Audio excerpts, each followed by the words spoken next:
Welcome, everybody. Tonight, we have a great guest again. I'm Noreen Savage, and this is Starting Out Bright. And in case you're not familiar with Starting Out Bright, that this is your first time in, I'd just like to tell you very quickly who I am and who I am not. First of all, I'm not anybody official with Bright Line Eating, but the program has done a lot for me. So I like to put that out there right in front. And who I am is someone who desperately needed to lose weight. And I'm still working on this program. In 2019, my friend Lori graciously posted her 1-year anniversary on Facebook. I had no idea she was dieting or anything, but she lost 57 pounds. And she said, if anybody was interested in how she went about doing that, she mentioned Bright Line Eating. But if they wanted more information, they could private message her. And I zoomed over to Lori as quickly as my fingers could get me there. And she proceeded to tell me about 4 bright lines, the bright lines that you don't cross. And these are also all outlined in the Bright Line Eating book by Dr. Susan Pierce Thompson. So the 4 lines that you don't cross are no sugar, no flour, 3 meals a day, and weighed and measured portions. And when Lori told me that, I thought, absolutely no way could I do this. And I'm seeing some people nod on the Zoom chat. You know where I was, probably just like you. There's no way I could do this. But I let it sit for a couple months. And in that time, the realization of the pain I was in and where I was headed became very real. I had suffered for about a year with very swollen feet. I could feel the neuropathy. I had the pain in my knee, the back. Many nights I went to bed and really wondered if I would wake up in the morning. And it was scary. And I decided to give one more thing a try, Bright Line Eating. And I have not looked back. And I just want to tell you, because I've been doing this for a little while now, today I was so shocked when I got on the scale. I had a 2.5 pound drop from last night, and I hit the 75 pound mark. So I am really thrilled. Thank you. I have a ways to go, but that was a huge marker for me that I didn't expect this morning. So, and in the old days, because I had such a long plateau this time, I might have given up. But I have seen so much success out in the groups. And that was another thing my friend Lori told me is get in the groups, get in community. And I started out with We Eat Bright with Lines. I'm in many groups now, and including Starting Out Bright, which is connected with this Zoom. Through the year, that first year, I just saw so much hope in me because of everyone else. And I promised myself, if I lasted a whole year, I would do what my friend did. I would post on my Facebook and I'd help anybody I could. Well, I'm a Christian. Just before that year, I'm getting ready to post. And God tells me, Noreen, you can do more than that. You could help people by having Zoom chats and invite these people who had inspired you and connect them with those who were in your shoes a year ago. So I have just been so amazed of the guests that have stood up and come forward and shared as after being asked. And today is another treat for us because another person who said yes, like somebody said in one of the groups, come on, take one for the team. And it's like Amy's turn. Amy, thank you so much for saying yes to sharing your story. And I got to tell you, I've seen you in We Eat Bright with Lines for quite a while, and you are always encouraging. You have some little tidbits that you share, and I know we're going to have a fun night tonight. We talked a couple times actually, because we had schedules that kind of were a little rough, so we had to make do. But thank you for coming tonight. And I told a little bit about where I was.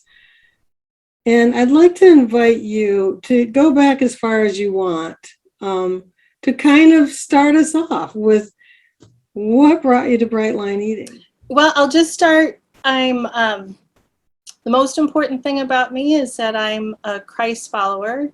I'm married to my best friend, who's a fire chief.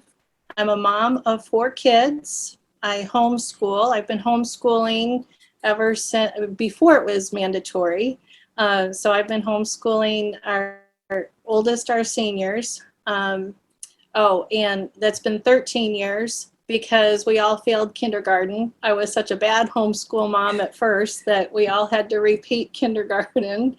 I helped my husband with a tree business that we have we've had that for 20 years. I have helped my oldest teens with their yard business. And just recently, I've helped my youngest kids, who are 12 and 13, start a cleaning business to help them develop some work ethics and, according to my son, support his Lego habit. So as far as Bright Line Eating, well, I'll back up a little bit with my weight journey. Do you want me to tell you some of that? Yeah. Looking back on pictures, I realized that I was just a normal kid. But growing up, I have a skin and bone sister who has a different frame, and I thought that I was fat. So now I look back and I think, what was I thinking? But I didn't realize that we all just have different builds. So that was growing up. High school, this guy that I had had a crush on for ages told me that if I lost 20 pounds and got a tan, he would go out with me. Now, looking back, what I should have said is take a hike. But I was just as insecure as he was, and I went on a crash diet. My mom helped me find some little protein drink thing that I drank, and I lost 30 pounds eating ear pop popcorn for 3 months, and that started a crash diet kind of mentality. I gained all that weight back when I had to start eating real food.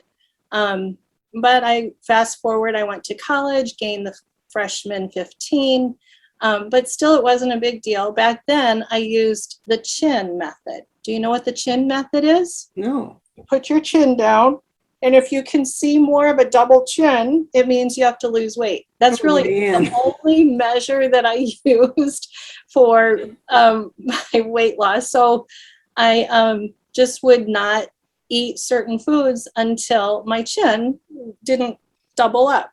So that was college, went through singles, being normal, moved down to Texas, and was just I worked for American Airlines, and always just maintained about a size 6 or a size 8.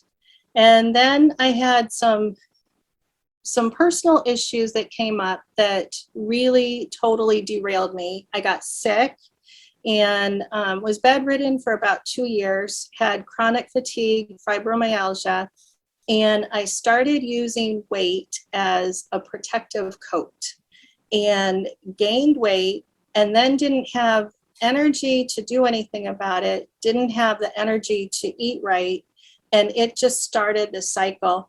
And have you seen the people that say that if I weighed now what I thought was big back then, I would have been fine? I panicked and I gained a ton of weight. So fast forward that to marriage. I got better. Then I got married. Then I had twins, and kind of had a weight that was about 30 pounds above what I wanted it to be, but I was okay. And then we had 4 kids, and I'm homeschooling, and I put me on the back burner, and convenience foods, pizzas, and I was existing. I had 4 kids under 7. And I didn't know how to take care of me, so I just gave up. And I ballooned up to the point that at one point, I was not suicidal, but I did think, I think I'm probably just going to die from being overweight. and thought, well, my kids are old enough, they can live without me. Oh, And when I found that I was starting to say that to myself, I got desperate. All the things that I had tried beforehand, I had tried Weight Watchers, Atkins, protein powders, weight loss management, fen. Everything I had tried was nothing permanent. And I saw something on Facebook and it was like this protein powder. Should have said no, but I called my best friend and I said, I think I'm just going to drink this until I lose weight, which was 130 pounds that I needed to lose. So I didn't know how long I would be drinking this protein powder. And she said, well, I just heard about Bright Line Eating. And I said, well, all right, I'll try it. So I looked into it and I got started with Bright Line Eating that night. wow. And so this was your friend who introduced you somewhat, My best friend right? did, yes. And so what was your next step? Did you join the boot camp or what? Buy the book? No, I have boot camp in my pocket, in my Okay. back pocket. What I did is I found Susan Pierce Thompson. I found the quiz online. I took that. I was suspicious of the result. I thought they just rigged it so that everyone would show up as a 10. So I kept taking it and I kept showing up as a 10. And then I decided to buy her book. So I ordered that from Amazon and read the book and started the 14-day challenge, and got started and jumped in there with 3 lines. I did no sugar, no flour, and no snacking. Okay. Then I finally found my scale and I thought I was eating a ton of vegetables and ended up I was only eating like an ounce. But for me, going from pizza to 2 carrots was a huge, big deal. Right.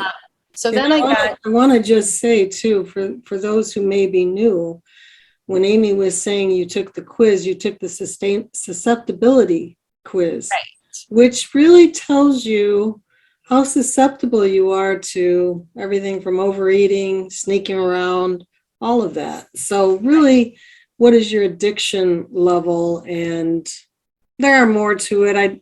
You're not necessarily called a food addict, but I mean, the level goes up as 1 out of 10. I did the same Right. thing. I took it over and I got a 10 plus. Right. I thought it would change. I did too. Yeah, I forgot the plus. Yes. Yeah. So you are now, you've taken the susceptibility. You can't believe the results. You got on the 14-day challenge. Did it just go boom, you're off to the races and no derailing? Oh my. No, not at all. So I started that when I got my scale. I started measuring my salads. A funny thing is that my sister-in-law was here for dinner the night that I got my scale and decided to put the right amount of vegetables in. And I had a mixing bowl. And I was so mortified and embarrassed that I had such a huge portion because I think I had romaine or spring mix salad. So, no heavy vegetables. It really was a massive trough. Now, when people see that bowl, I just neigh like a horse and go, yes, it's my salad and it works. So, but back then I was mortified. So I did that, and within a short period of time, maybe 2 months, 3 months, I lost 13 pounds. Okay. My clothes were starting to get looser, and but I still struggled with portions, either too much protein, not enough vegetables, that kind of thing. But I continued. So I lost, I think, 20 pounds by Christmas. So in about 6 months, I lost 20 pounds.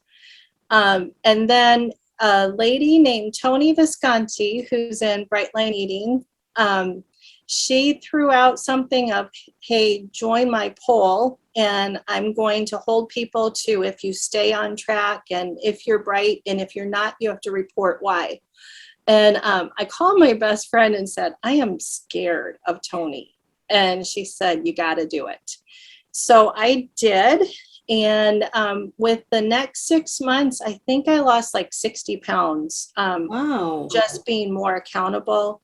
I had to check in with Tony. I called her my drill sergeant. And because I was scared of her, I had to, I didn't want to mess up because I'd have to answer for it. And that was really helpful for me.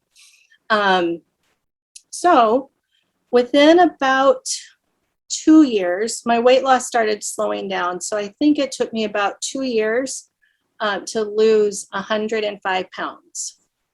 Wow. Just doing all that. And so when you said before that you initially had like 120 to lose in your mind, right? I mean, is that, but now did you change it and you thought at 105, I'll just go on maintenance or what? No. So when I got to 100, okay, so first of all, numbers turn my mind to mush and like the rube starts spinning. So numbers do not compute. Size numbers, like clothes, I can tell if they fit. So I'm going to tell you, my daughter wrote this down for me as I was telling her. I've lost more than 105 pounds to keep it off for a year, only to gain 27 back again. Now I've down 7 of those on my way to goal weight, which is 10, 20, 30, 40, 50, or 60 pounds away. Help me, Lord. I don't know how much I want to weigh. That picture of that lady that has lost a lot of weight, but still has the big bottom part. Oh, yeah. That is me. And I feel like I am, I don't know what my goal weight's going to be. I really don't. I know that I don't like how my clothes fit. I don't like the size I'm in. And I have a lot of like little things. Here's what I want to get to. Okay, frankly, I want to get undressed in front of my husband without going in my closet. So that's a goal weight. Let's see. I want to stand on the scale after having drunk a big cup of coffee in my pajamas and weigh what I want to weigh. And I don't know what that'll be, but I want to be okay that I don't have to be paranoid of when I step on the scale. I want to have coffee before I step on the scale. So there you go. That is interesting because I do think you have a love-hate relationship with the scale. Oh, I totally do. I mean, just hearing this, we didn't talk about this part, and Right. it's just like you really don't like the scale, but for yourself, but yet you found the scale was very important for the food. Right. Right. And we did talk about this part, that when we look at the science and you go, what is a piece that really spoke to you? Your first thing was The scale. weighing the food. Right. And I thought about that this week because I just happened to, I know someone very well who was on a program by a doctor.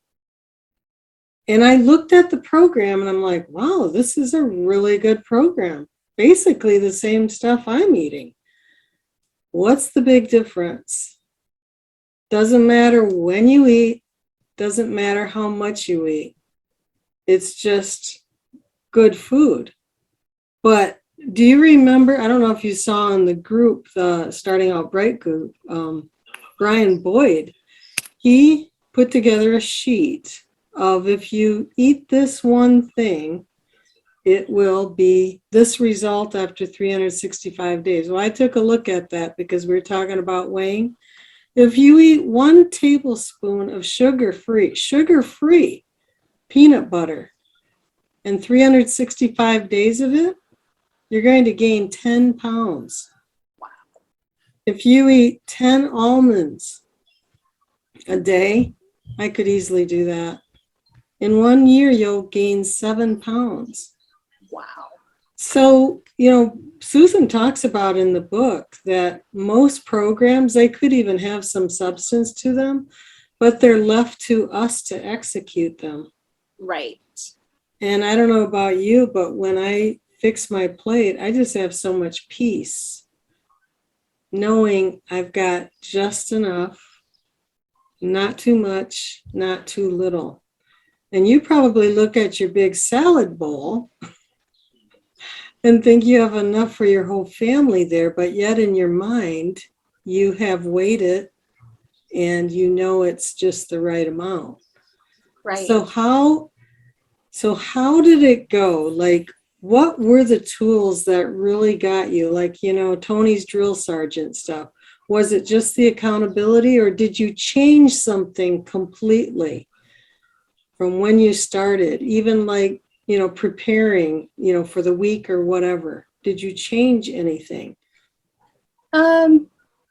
Tony's helped for a while.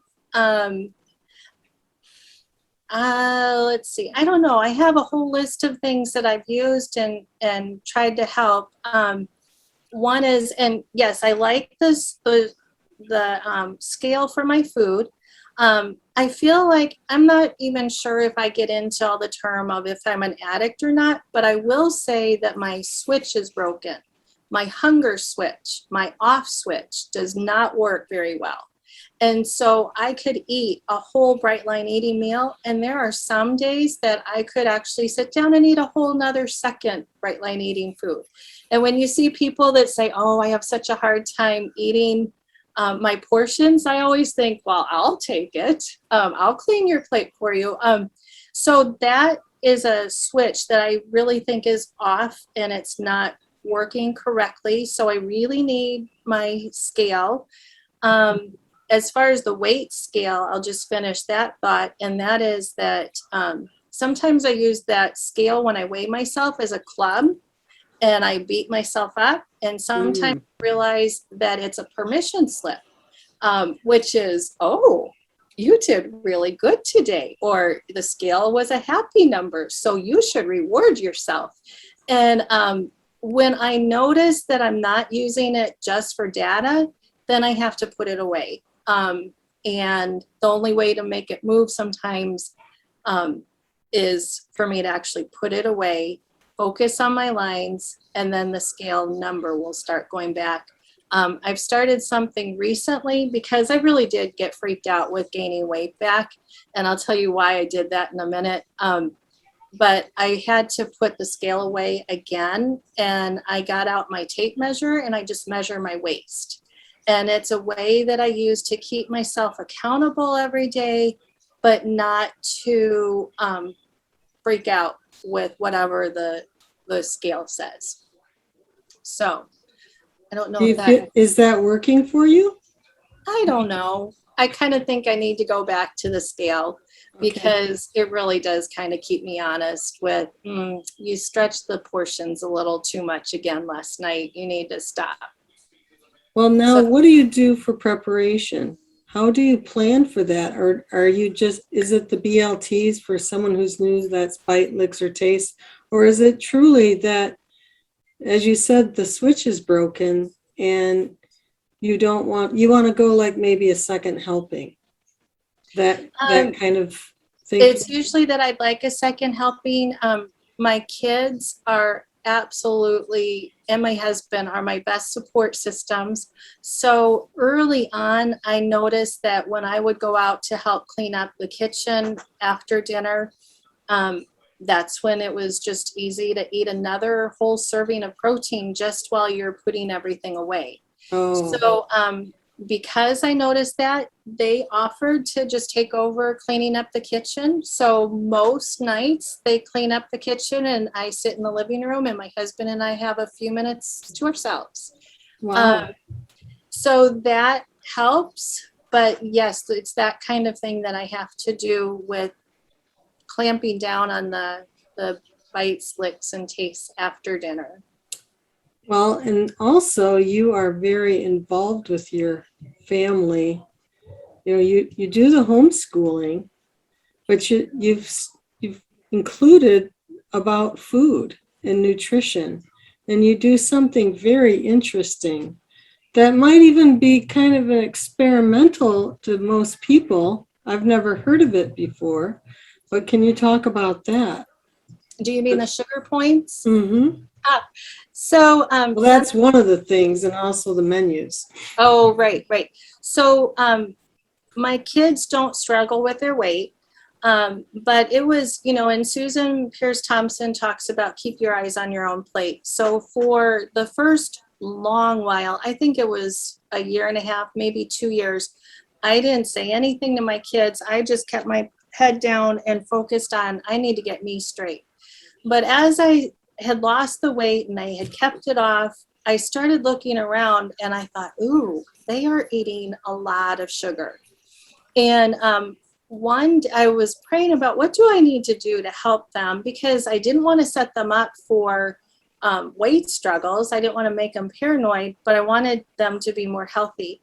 And one day before Sunday school, my daughter asked if she could get a plate, and she did. So she came back from the potluck with 2 muffins, 2 donuts, 2 glasses of juice, and something else. Well, so then after church, my husband let them get hot chocolate. So they got hot chocolate. We went home for lunch and they had pumpkin pie after dinner. After lunch. They went to church choir that afternoon and they passed out cake pops. Then they came home and had birthday cake and ice cream. And that was in one day. And all of a sudden I freaked, like, oh, I have just passed on all of my stuff to them because I didn't know what to do. So immediately I sat down, I made 4 columns and I made lines down the page. And I said, we're starting sugar points right now. You all get sugar points. One sweet thing counts as 1 point. And when you use up all your points, you can't have any more sugar. It was October and I said, Halloween is coming up. I'm going to give you 60 sugar points. That's how bad we were. 60 sugar points each. And we made 60 lines and we only had 3 weeks left of the month.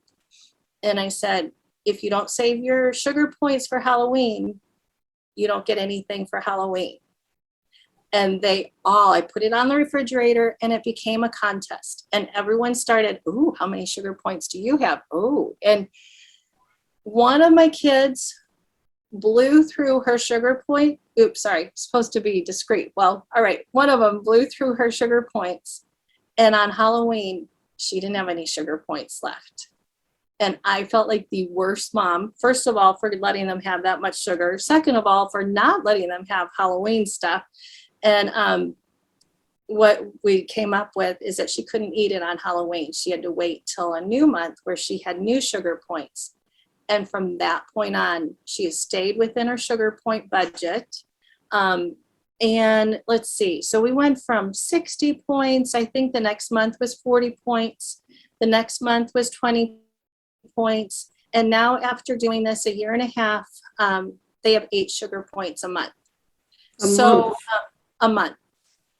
So that is pretty incredible. And I gotta say that when we were talking about that and you didn't go into such detail, my first reaction was, whoa, are they going to want to just like go the other side? I can't have it here, so I'm just going to indulge. Well, how is it played out? Do they understand just the sugar connection of addiction, or how is it played out? And how old again are the children, so that to get an idea of how old they are and just what this education about this is? So right now they're 12, 13, and 18 okay. Twins. So 2 years ago, they were 10, 11, and 15. Well, almost. They had just turned 16. Actually, the sugar points, I think, is probably one of the best things for Bright Line Eating for my family, because it's given them an awareness of, oh, you know what? I don't want that sugar in my stocking for Christmas because I would need a sugar point for it. And that's not good enough to waste a sugar point. It's caused them to be very discerning about and very selective, like, oh, no, we don't like the store-bought cookies and we don't like that. So my daughters usually make one dessert, once a weekend, and they have it 2 nights in a row. And that's what they enjoy, but to the point that they've asked me not to buy anything from the store. They don't like it, and it's not worth a sugar point, and it gets stale, and it takes up clutter in the pantry and takes up clutter in the refrigerator. And I'm like, oh, great, then I won't. So we're retraining all of them. Now, we also, we still have stuff, like we have birthdays that we are at, and I use sugar points now. I still use it as a reward, like, hey, you know what? You did so good. Let's go ahead and use a free sugar point and go get you something. I don't do that all the time. I used to do it all the time, but now it's just something that is special. And I think that I hope, and I see it in my older kids, because my oldest daughter is very expressive and tells me feedback. It's really helped her understand what's important and how to eat and how to take care of herself. So what I'm hearing is I'm going back to your first part, that when you were saying about your sister and then Right. the young boy, I'm seeing that as a body image thing. What I'm hearing you say now is you're educating about sugar just itself. And Right. so I don't want to belabor this, but I just think it's a unique experiment that you're doing. And it'll be interesting to see what happens in the future.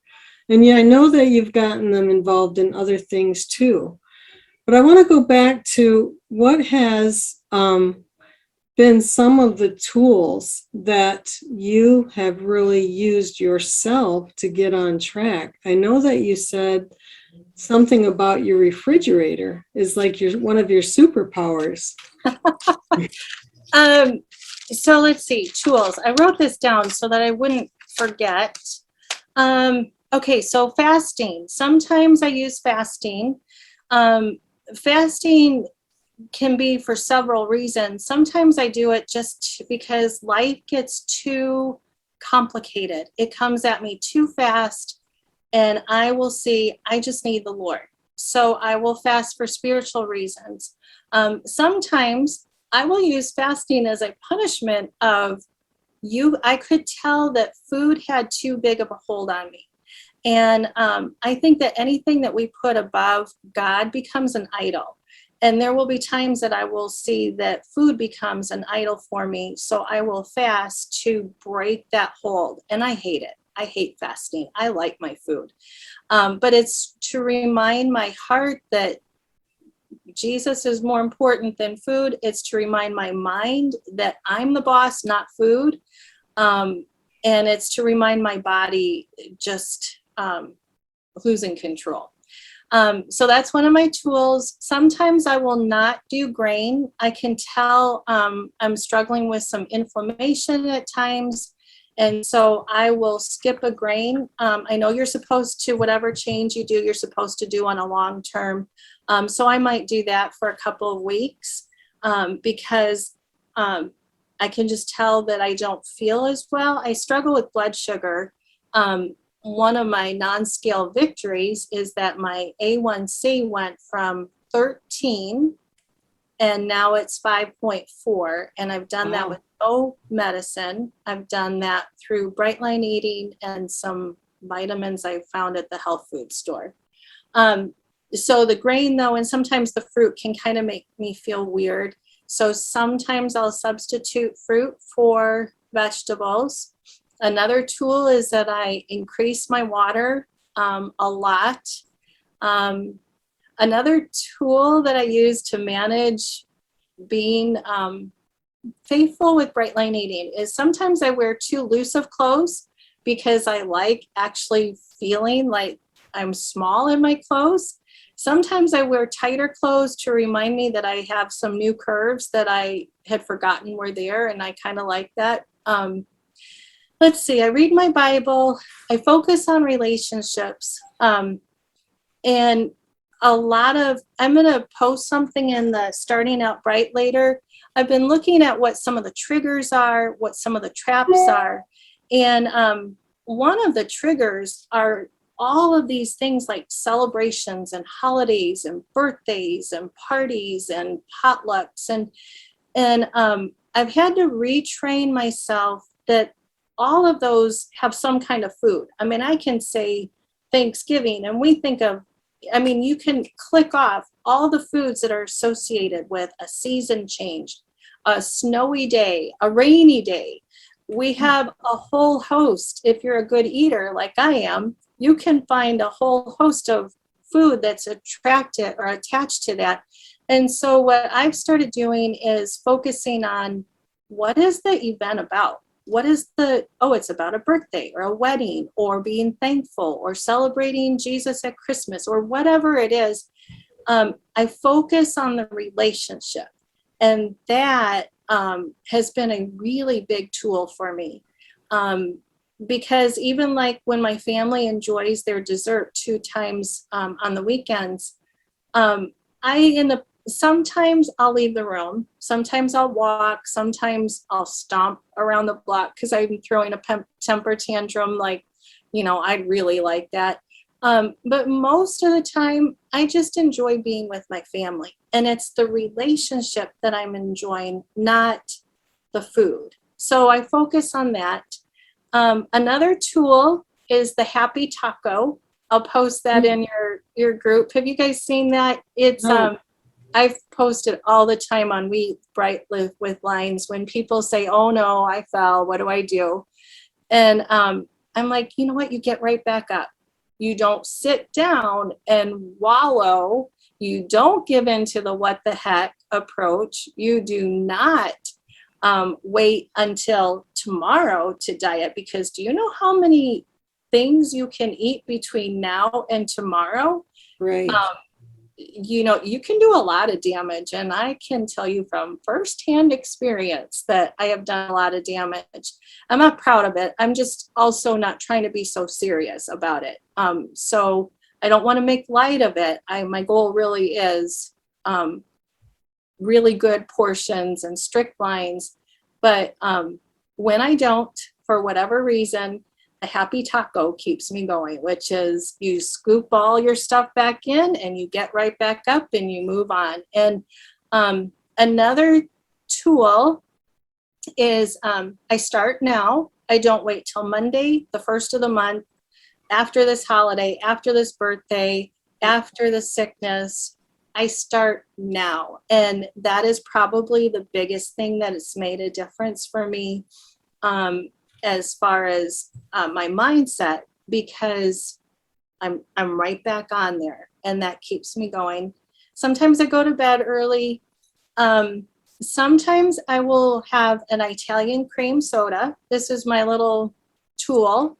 My friend told me about it, and she uses a syrup kind of thing, and I made a modified version. So I'll save my fat from dinner.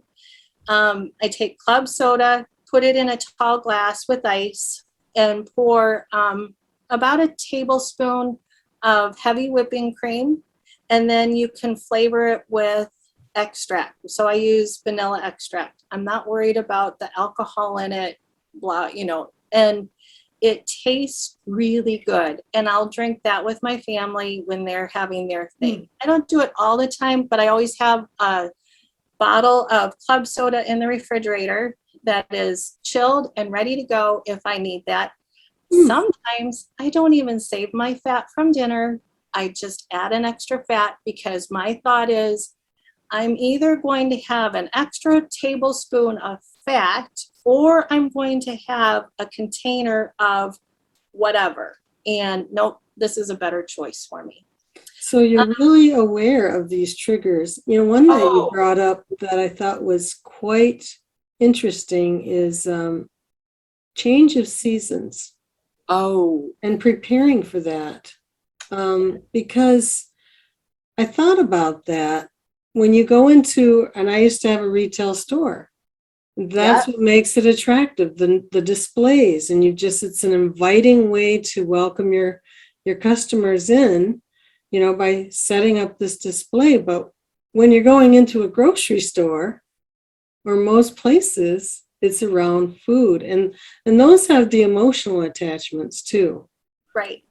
So when you have these triggers, you're just so aware of them and so that you prepare yourself before you go in? Is that what you're saying? Is that just being so aware on that level? Yeah, I think, because I've done this now 3 years. So I've had enough underneath my belt to realize, oh, yeah, you know what? It's pumpkin time again. They're going to have all the pumpkin stuff out and the smells and the ads and the commercials. Because really, I spent a lot of time being grumpy the first year of Bright Line Eating because I kept on being bombarded with stuff. Here I am trying to just focus on my 4 lines. And yet, I'm like, why is this so hard? And then I started tracking, okay, I want to understand what's going on around me. And so I have compiled a list of, okay, oh, these are triggers. Oh, yeah, going into the grocery store, the ads on TV. Mhm. There are just a lot of triggers. So I think for me, the biggest thing was to understand what was it that was tripping me up. And it was all these little things. Weekends, there are all these expectations that over the years I've had to kind of reprogram. Like, just because it's the weekend doesn't mean that you need to eat. There's actually a diet out there. I think they call it the S weekend, that you only eat off plan on any day that starts with an S, which means, Saturday and Sunday. Well, that doesn't work for me, but it's just deprogramming all of those triggers. And there are a lot of them. Right.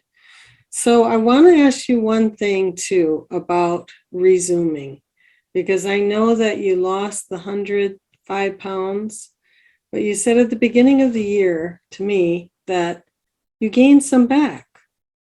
How did you get a hold of yourself? Because I think this is a common thing. I mean, you did so well, and then all of a sudden you find yourself slip sliding away. Did you just get scared and say, whoa, buckle down? Or did you read the book? Or what did you do to get a hold of yourself? Because you're turning that around again. Right.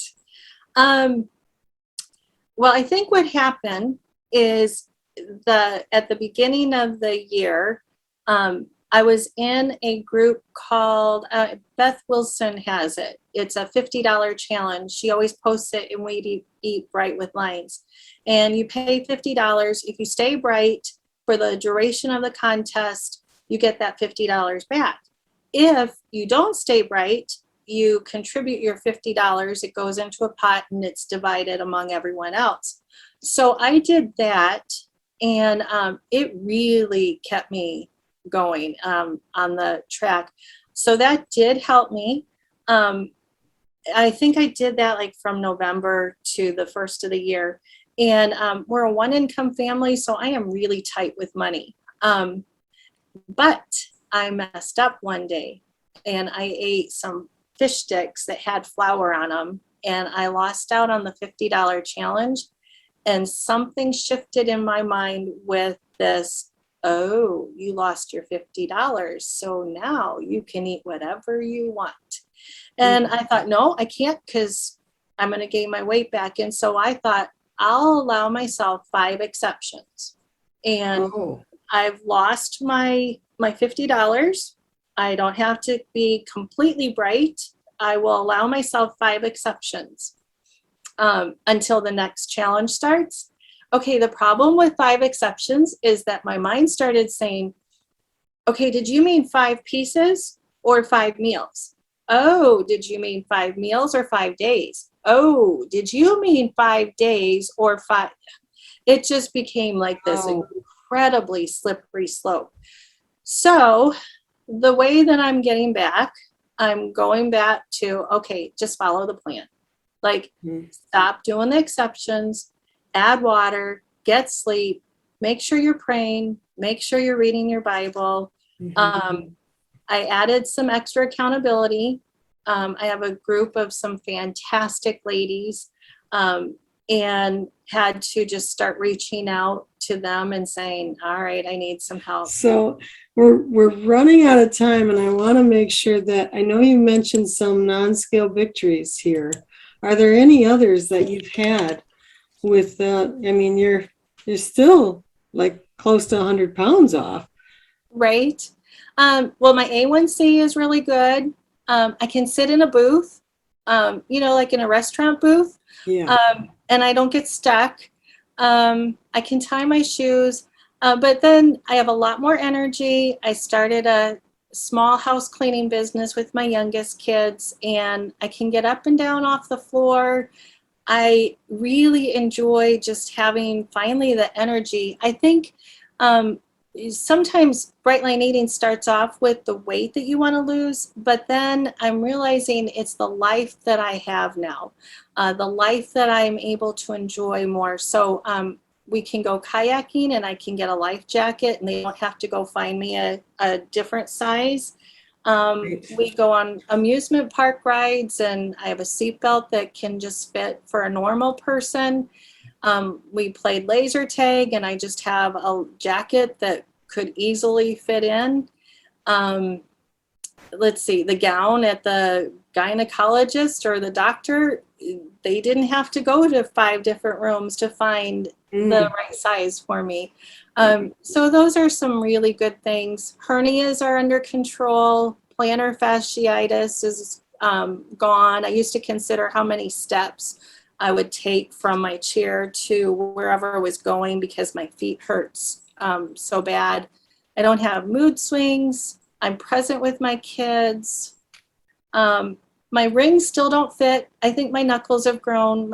My wedding rings don't fit. I still don't know what size clothes I wear. I still hate shopping for clothes. So I usually just default to jeans and a t-shirt, but I'm okay with that. What was the picture that you gave me of the inflammation on your face? Was that rosacea? No, I think it was hormones. I didn't know about perimenopause and had no energy, and my face was always red. I was always sweaty, always, I looked like a tomato, honestly. It was just really just discouraging and disheartening. And that has all gone away. Yes. So like, what about like the fibromyalgia that you had years ago? Do you still have that? So I went through counseling and got help for some of the stuff that had come up, and it was, I'm going to say this because people always try to figure out how to, oh no, I fell off the bandwagon with the bright line. You know what? We live in a really crazy world right now. We have sinful hearts. We live with people who are sinful. Life gets complex. And so sometimes, sure, there's a million reasons why I eat off plan. Sometimes, darn it, I just want it. It's just simple, but sometimes I'm sad or lonely or whatever. So the fibromyalgia fits in with the counseling, and I tried all these different counselors, and because they were spiritual and physical and emotional, all these things that got pretty complex. And I found a pastor who said, you know what, let's just take it to the cross. Let's bring it to Jesus. And I said, really? That's it? And he said, yeah, okay. So I prayed, and really it's like, okay, I'm free. I can walk on. So yes, the fibromyalgia is better. There was physical and spiritual healing. Some of the stuff from my past has just been put in perspective. And now I am whole, but I still enjoy food. I still struggle with eating too much. I still want a hot fudge sundae. I don't have, whatever the magic, I'm not there yet. The automaticity, I still have to fight. But I think that's kind of part of being a human. Like alcoholics probably still have to fight for the soberness that they're pursuing. So I'm just human. And you are still working it, and you have continued to stay with this for some reason. because you've gone through other programs, and you've stayed with this, that it works. So tonight, there may be someone who is just contemplating beginning bright line eating. What would you say to them? Or even who may be resuming?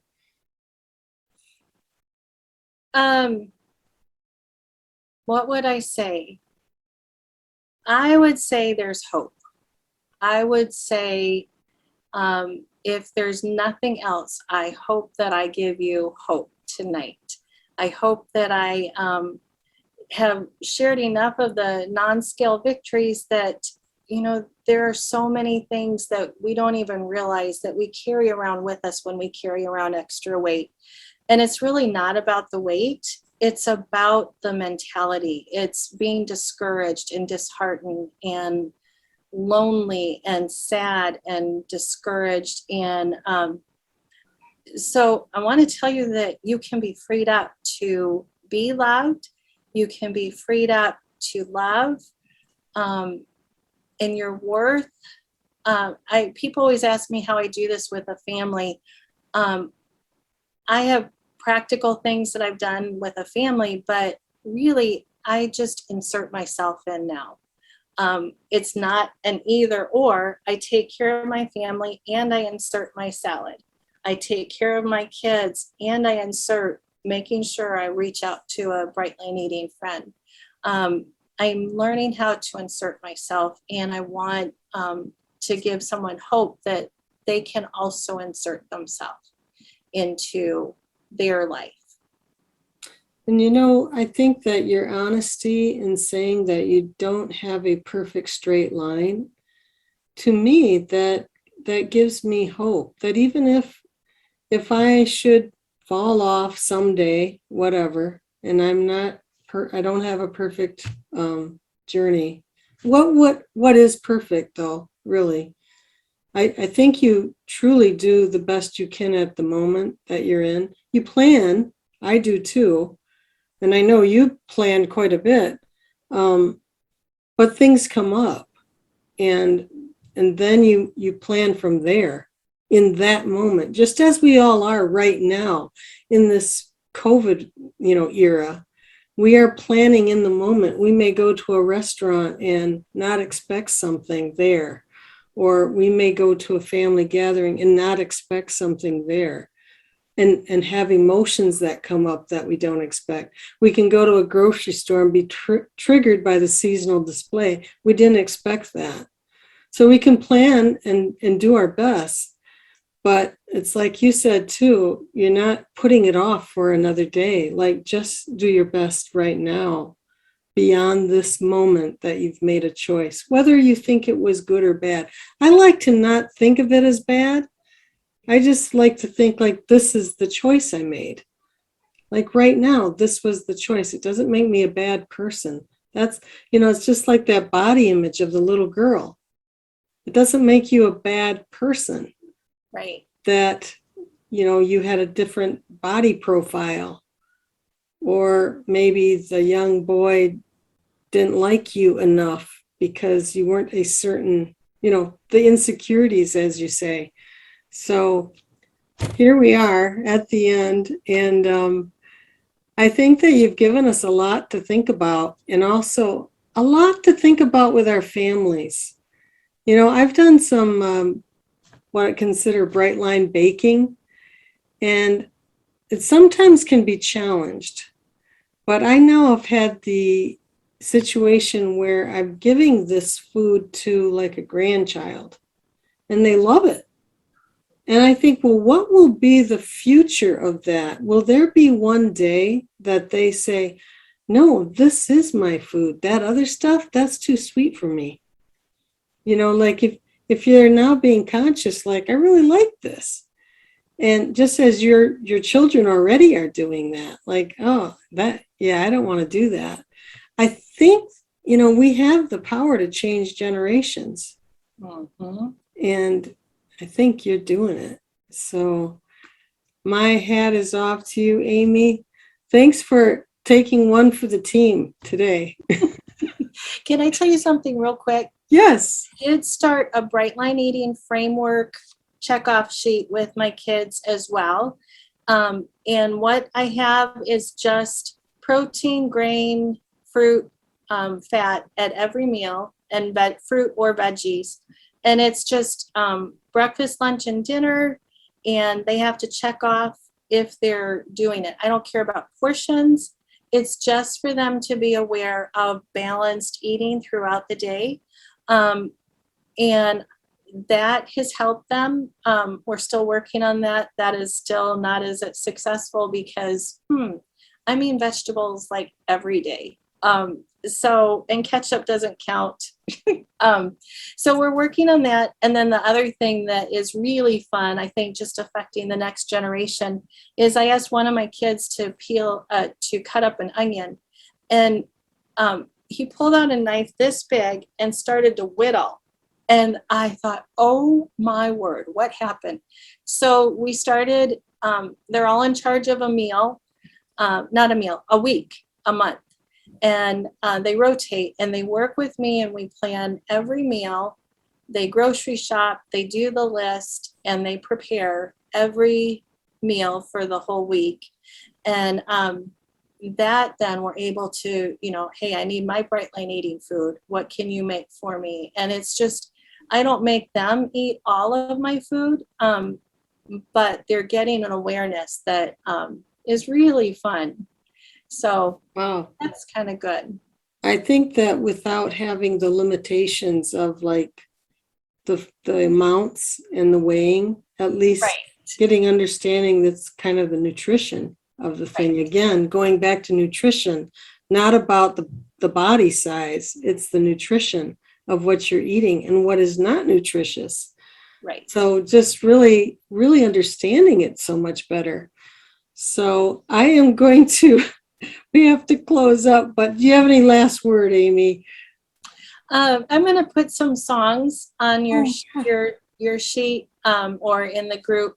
I just have a few songs that have been an anchor for my soul. We just got emails from our county judge that they're just making some changes. No matter what side you're on in all of this craziness, I want my heart to be anchored. Jesus is the anchor of my soul. The source of truth is the Bible. And I just pray that for everyone here that, Bright Line Eating can be kind of like the anchor of what do you do and how do you have solid, clear lines, no more drifting and stuff. And so I'm going to put some songs in there to hopefully just offer some hope to you guys. Well, thank you very much. We'll post that in the Starting Out Bright group then. So thank you, Amy. Thank you so much. And thank you all for being here tonight. I really appreciate it. And so, if you're listening to this on YouTube or something, I encourage you to stop over to Starting Out Bright and get the songs that Amy's going to post. So anyway, I'm going to say goodnight as I do each week. Good night. Stay bright. Don't let the bed bugs bite. Good night, everybody. So would you like to play 3-Question Thursday? Well, sure. Okay, 3-Question Thursday. All right. We talked about the one kind of, you said the drink that you make is a... Oh, right. Do you have any other secret weapon drinks like that? You reminded me of one, and that is, what was it? I think I don't even remember. Do you have it still? Well, you know what? I was doing some checking out of your We Eat Bright with Lines posts, and you had a apple cider. Yes. Yes. So I do apple cider vinegar, sliced lime or lemon, and Himalayan salt. It is so good. How much do you put in of that? Just a dash. I just grab a pinch and put it in. It is really good. Or you can use lemon juice or lime juice if you don't have that. It's supposed to be really healthy for you, and it's really refreshing. Wow. I forgot about it. That's great. Okay, what do you do? What do you do for vegetables? Like, what is your go-to for vegetables? Just the big bowl of salad? Oh no. So I think that these bag salads are my superpower. So you know, I used to um, go by treats. Now my treat is those bags of salad. That's what keeps me on track. So, you know, they have kale and Southwestern and avocado, and I just don't usually use all the dressing. But those are quick and easy for when life gets crazy. I like cauliflower rice as my base, and then I add whatever protein and salsa or my queso or, you know, like the melted cheese. Um, so I do all that. I really like tomatoes with lemon pepper that I grill on the griddle. Um, I do a lot of stir fry. Yeah, I enjoy Oh, vegetables. oh, that's great. Now, one last question, our third question. This is for all the money, all the points. So, what is your favorite mantra or you're in, you know, and I know you have are faith-based or your favorite scripture verse? What would that Um, be? there is no cure, just treatment. There's So, no cure, just treatment. That's so that's what keeps me going because I don't think I'm going to ever get to a point that I don't need bright line eating. I oh, need right. those 4 lines. I don't think that I'm ever going to just get to where I can eat whatever I want, whenever I want, as much as I want. Um, and so I'm not going to have that as my cure. The only thing I know is to manage my broken switch, and that is the bright lines. Wow, that is, I mean, that's really what it's about, is being at the realization that if you go back to your old ways, you're going to go back to your old ways. That Exactly. is not going to be fun on the scale that you don't even want to get on in the first place. So, so it's great food for thought. And thank you for being on Starting Out Bright, Amy. And thank you for playing 3-Question Thursday. Thank you, Noreen. It's been a pleasure. You're a delight. And thank you, everybody. Good night and stay bright.